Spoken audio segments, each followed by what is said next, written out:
Good evening, everybody, and Namaste from India. I'm Indu Punj, founder of Stories Matter, an organization focused on improving the quality of education by integrating stories into teaching and enabling better conversations around mental health. I feel extremely overwhelmed to welcome Dr. Michael Hynes to Stories Matter. Dr. Michael Hines is a public school superintendent for the Port Washington School District in New York. His former positions include assistant superintendent for curriculum and instruction, elementary and middle school principal, and an elementary teacher. Dr. Hines is proud to be Fulbright Specialist, TEDx speaker, and author of the best-selling book, Staying Grounded, 12 Principles to Transform School Leader Effectiveness, and featured in documentary Chasing Childhood. Very warm welcome, Dr. Hines. Thank you, Indu. It was very nice meeting you. I appreciate the opportunity.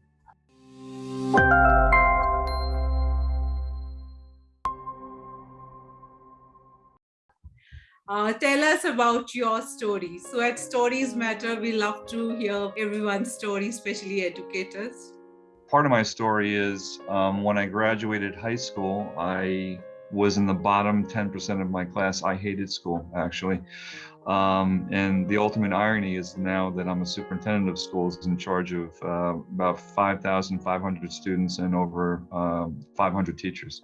I see the education system through a very different lens. First, as a parent, which we'll talk about in a few minutes. And the second is, what is the purpose of school? What is the purpose of education?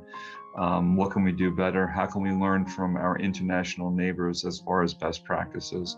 And part of inclusivity and giving students chances to succeed in schools is really what drives me. So I appreciate the opportunity. Thanks a lot. So I came across Dr. Hines through his video on LinkedIn, where he was singing along with his 9-year-old daughter. So tell us about your daughter and how did you bring her to sing along with you and about her condition? Sure. I have 3 children at home. One of my daughters, her name is Sadie, who you're speaking about, and she has Down syndrome. Down syndrome, I think, well, at least in the United States, for the most part, has a negative connotation attached to children and adults who have it.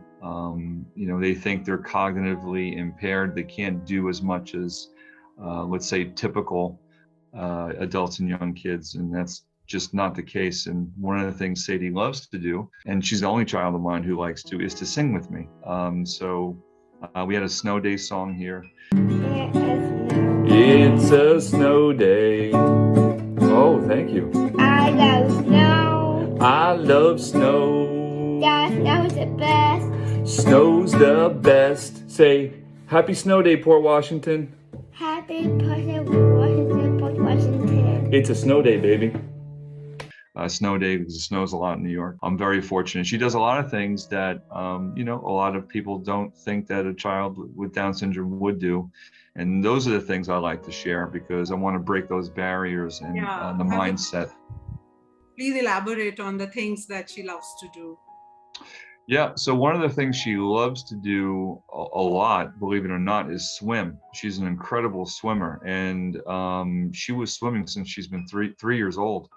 And when I say swim, she goes down 10, 12 meters to the bottom of the pool. And I think she has gills. I think she's a fish in some ways. She is an unbelievable swimmer. So when, people who don't know her see her swimming freely, are really amazed. Even at 9 years old, they're like, how can she do that? How was she able to do that? And that to me is part of the problem because she has Down syndrome. They see and what they think children and adults can't do. So that's one thing. The second thing she likes to do, believe it or not, gosh, and she does this a lot, is she really cares about animals. Like she truly loves animals and respects them deeply. And if she wants to, I think she could be a veterinarian where she can actually help animals heal and nurture them. So she's a huge animal lover and she connects with animals very well. I think limitation is in our mind, how we perceive them, and children are limitless. They can do anything if they wish to achieve. So, as a parent, when you came to know, how difficult was it to accept this fact? So when Sadie was born, I'll never forget it. I was there when she was born, and I remember the nurse sharing with me within 30 seconds. She had this like terrible look on her face, like there was something like she was going to die. And she told me within 30 seconds, she's like, I think your child has Down syndrome within 30 seconds. And so I was like, wow, okay, what does that mean? Processing that because we didn't know ahead of time. And it wouldn't have mattered if we knew ahead of time. And then us, meaning Erin, my wife, and myself, having to go through the mourning of what we thought was going to happen and embracing the new journey we were going to take and to learn all about it and to be her biggest advocate, right? In life, not just in school, but in life, for her to teach everybody to look past what their thoughts are and of her perceived limitations. I remember the doctor 2 days later telling us that they were sorry that she was born. And Erin and I almost got into a fight with the doctor after he said that, and thinking, what are you sorry for? It's a blessing to have any child for that matter, but for a child, and by the way, Indu, I don't like the term, at least what we use in America, special needs. That label by itself has a negative connotation to it. Absolutely. You know what I mean? So there's a lot of learning on my wife and my part, what would happen with her health-wise, and then figuring out a way to navigate through the system, the school system, to make sure she gets what she needs and deserves. So it's a full-time job, as you know, but it's something that I'm very blessed and thankful for. That's an incredible journey indeed. I would just want you to guide other parents about this, how to first accept the fact and then how to help your child, hone all these skills that you're talking about. Whatever you train them on, they can get trained. We who believe that they are less in certain way, you very rightly said that we perceive them that they need our help and they are different from us or they are special. In my last interview only, the boy Shaurya, he said, I never felt and my parents never made me feel this way. It's the society which makes you feel this way. And there's another interview with Daniel Kish. I had seen that even he talks about the same thing, that parents and the child herself or himself never feels this. It's the society and our mindset which needs to change. How would you like to, educate parents and educators both in this context? Well, I think the fact that you interview all different parents and other people, I think is a great resource for them, first of all, because parents need to know there are other parents and families out there who are experiencing the same thing. So to make those connections, I think, is vital. And to not only make connections with other parents, but to see children at different stages and different levels to see how they're successful. For example, when Sadie was born, we only had negative examples to look at. There were very few positive ones to actually see within a book, within a movie, even within some research papers that we've looked at. Very few positive things that you would find. Now I think it's a little different 9 years later. So to find positive stories, positive role models is very liberating, to say the least. The second thing is it's hard to do, is to suspend any certainty that you have about what you think he or she, your child, can't do.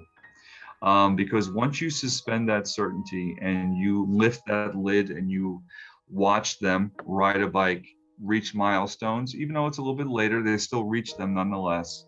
And to be their biggest advocate and their biggest cheerleader and to love them unconditionally, that is probably the most important thing. And if they have siblings, for the siblings to be part of that journey as well, to make sure that the siblings don't think that they're a burden, that they need extra assistance in some way. They need to be part of what's happening in the family unit. To Yes. we make our daughter Indu very accountable for things that she's responsible for in the house. So we treat her no different than anybody else that lives with us. And that goes a very, very long way.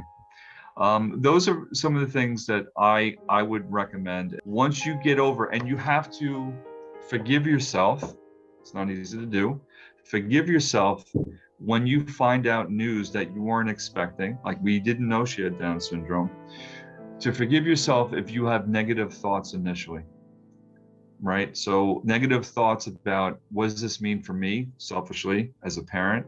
What does this mean for the rest of my family? Will I be embarrassed because of what's happening? You will, that's part of the human condition. You will have those thoughts. And then once you work past them, some work past them sooner than others, some never do.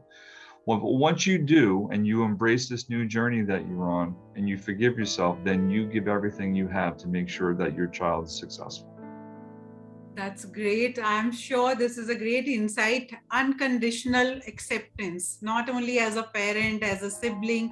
At times, I have felt the siblings also get into this complex that we are ignored. You know, parents tend to be more with child because you feel that they need your attention more than normal children. So is that a case in your family as well? Other two kids felt this at some point in time, that they are being ignored? They still do. Yeah, for sure. We have a 17-year-old and we have a 7-year-old. So I have one older, one younger. Sadie's in the middle. Okay. And typically both my older and youngest daughter will say, you spend a lot of time with her. You spend a lot of time, trying to do things for her to be successful. And we have to be mindful of where they're coming from. That's their perspective. Whether we feel it's right or wrong, that's almost irrelevant. We have to appreciate, where they're coming it's from. Not their fault. They are kids That's right. as well, and they need attention too. As kids, they are also innocent, and they also equally need your love and attention. To make them understand, this is also a challenge in itself, I think, for parents. I do, and it doesn't happen often because, the benefit of having Sadie live with us is they're learning a lot of things that they never would have learned if Sadie wasn't living with us. And so I think that just makes them more compassionate and empathetic human beings, to say the least. So, yeah, there's certainly a lot of positives. But, if any parent is listening to this, the number one thing I think they need to understand too is that it's a long journey. You're not going to fix everything. You are not going to have happy endings all the time. Every time, you move forward with something, there's going to be ups and downs along the way, and you have to embrace that. You have to expect that. And if you do, everything will be wonderful, I believe. Yes, of course. A lot of patience and perseverance. I think it's a journey for everybody in the family. It's not just one person. All the family members have to be equally, empathetic and compassionate for each other, to understand each other's mindset. Moving ahead and talking about your book. So you are an author. Tell us about your book, and also what's your vision in education system and for schools? Because you've always been with elementary school and middle school. And I also, being an educator, would like to understand your vision. 3 things. Let me start with the easiest one first. The purpose of school. A lot of, at least in America, a lot of kids graduate high school and they don't know what they're good at, and they don't know how much potential they have. Like, they just don't know, because all they do is take coursework. And so for me, my main focus is on physical growth, emotional growth, academic growth, and then of course social growth. Like, that social growth is incredibly important, as is the emotional one. So it's not just being book smart, it's being very well-rounded and then flourishing in life. And so I've had the opportunity to visit other school systems in different countries to see how they operate. Most notably Finland. I'm a big fan of the Finnish system out there. And one thing that really took me by surprise is that there are no special education classes in Finland. If you are a child, let's say, with special needs, everybody gets what they need and deserve. They're not separated, they're not segregated. That's what I wish to bring this topic to. It's what we need. It's what we need. And that's real life, by the way. So, we're preparing kids, unfortunately, I think, in public schools, and I love public schools, but we're preparing them for a world that no longer exists. And so we need to figure out ways for them to understand internally how to operate, and then for them to have enough information for them to flourish once they do leave. I don't just believe in cognitive abilities. I believe in those other ones that are just as, if not more important sometimes. That's the need of the hour, I think. Also, one more thing that you've talked about, having inclusion in classrooms. They learn a lot of skills to have an inclusive society right from foundation years. If we have those setups, I'm sure every kid would know exactly how to behave around special kids or children with special needs. So what is your take on inclusion in classrooms? Because unfortunately, I do not see such systems still in India, or our classrooms are not equipped to handle special kids. And also we need special educators for that. So when you talked about Finland, do they have special educators along with other teachers? So what the difference in Finland is that it's all inclusion. Everybody's included. And so, but the teacher training is very different. And that's really what it comes down to, is the teachers who are trained to understand how to differentiate instruction, how to do things for all different levels within the group of kids that you're serving. So that teacher training aspect of it, and the principal, if there's a headmaster or a principal who's overseeing everything within the school with the teachers, that they embrace the fact that we don't separate and segregate kids to put them in different tracks or different classes. I totally do not believe in that whatsoever. And, unfortunately, where I'm working right now, they don't believe in that too. So we are all inclusive in the way that we operate, not just in classrooms, but in sports, in clubs and activities. And that's really important. As you said, Indu, there are so many lessons learned from other kids. If a student has, let's say, special needs, all the kids in the class learn from that particular student, and vice versa. The student who has different needs learns from everybody who's surrounding him or her as well. And there's so many benefits to it. But to change that mindset in either states or countries is not easy to do. It takes a village and then some to actually change people's minds who are in the political sphere to change the way policies operate within systems. And that's where my work is. That's the thing I'm very passionate about. So could you bring this change in your own school? I have, and I'll continue to do so. And once I leave this system, I'll do it in another one. I've worked in 5 school systems already, and each time that's what I'm looking to do, is to change the way that we think and feel about kids, and then to change the processes that we have in place to do so, and to train the teachers to make sure they have the tools and the skills to teach all kids, not just kids who are way up here, but kids who may be struggling, kids who have different abilities and different capacities. But the teacher training, probably the most important thing, and training the parents, by the way, and training the parents for them to understand what the benefits are to inclusion. I think it's a teamwork. Whenever raising a child is a teamwork, along with, if parents and teachers, they know the exact needs of the child, it is much easier for the system to operate. You've done a lot of work on school leadership programs. What is your message for school leaders, and what is your take on mental health? When should they start, spreading awareness around mental health issues? Let me start with mental health.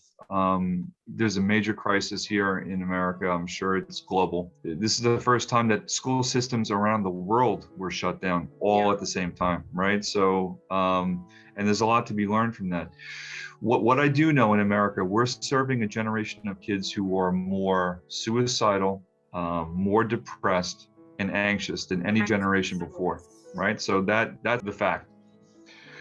The age that we start, as far as having students work with them from a mental health standpoint, we start in kindergarten as 5 and 6 year olds. We start very, very early. And the way we start with that is executive functioning skills, to help them recalibrate if they start to get, I call it a solar flare, right? If they get anxious, if they get whatever, edgy, for them to learn how to bring themselves down. Process their emotions. Absolutely, process their emotions. So a lot of breathing exercises, a lot of meditating practices. Absolutely, mindfulness. So we start at 5 years old, and we work our way, and we actually train our parents so they know how to do it for themselves and to help their students, their kids, when they're home. So we started at a very early age. We also have added lots of social workers and counselors to our schools as well for extra supports for the kids who need a little more support. But you can never start too young. But my main message for any, let's say, school leader, and not enough of them do this, and I try to do this often, is actually shadow a student for the day, meaning that I'm going to spend the whole day with a kindergartner or a first grader, the whole day, to see what the day in the life is like for them. And you learn a lot about your school system when you spend a whole day with a child. The second thing is to teach for a day. Remember what it's like to be a teacher in the classroom, because many times we forget what it's like when you're an administrator. And so you put yourself in that position as well. The last thing I will say is you are only good as the relationships you have with your parents, with your students, and with your teachers. So that should be part of your full-time job, is making sure that they know that you are there for them and that you are a good listener to them. They want to know you care. So I would say those three things, and that's a good start, I think, in order to be successful. Well, I'm sure this is really going to help our school leaders and all the educators, parents who are listening to you. Dr. Hines, something about your book and your last message to our audience, parents, teachers, educators. So we are at a time and space globally where the education system has been shaken up like a snow globe, right? And it's a great opportunity for us to rethink what we feel education can and should be.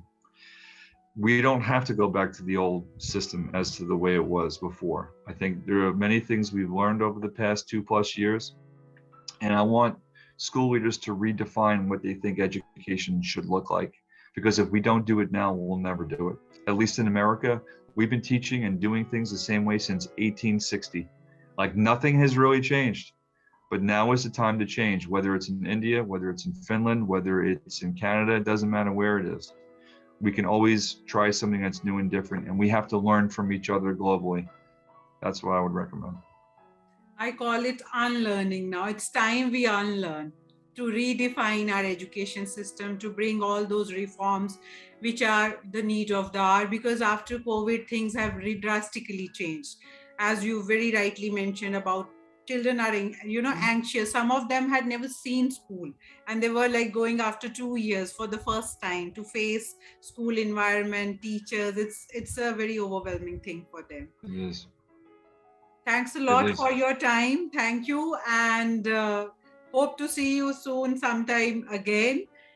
We'll share Dr. Hines' YouTube channel link and the books that he's published. Thanks a lot. Thank you, Indu. It was a pleasure speaking with you.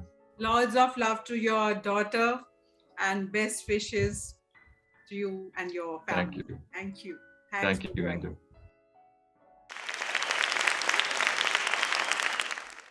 Where I believe school systems should be going. And this is an acronym that's very easy to remember. PEAS. Physical growth plus emotional growth plus academic growth plus social growth. So physical, emotional, academic, and social growth. If you have all of those pieces together, you will maximize human potential and the talents that every single child has.